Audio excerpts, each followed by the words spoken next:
Hello, everyone. Does everyone hear me? Yes, it's clear, yeah. Okay, very good. Let me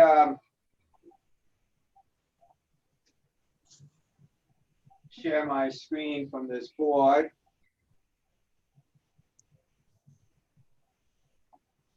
Right, so does everybody see my PowerPoint? Yes. Okay, very good.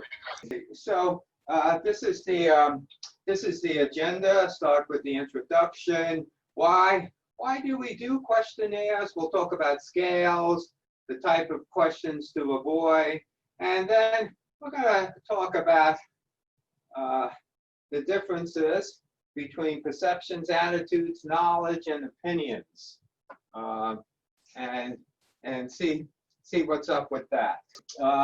The disadvantages of a survey is that there's no clarification for ambiguous questions.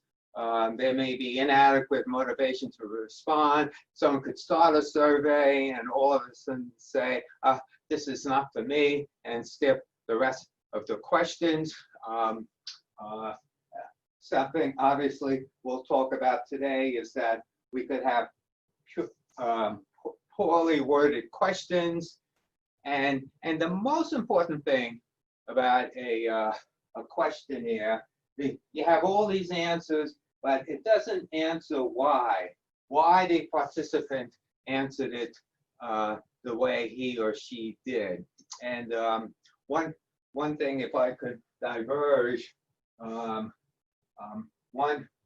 question could be, when do you use a questionnaire versus when you want to do qualitative research, interviews, or focus groups. And essentially, the interviews or the qualitative research will answer the question why.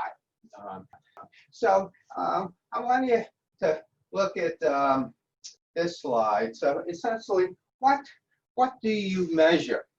What do you want to measure in a questionnaire? And this is a title of one paper.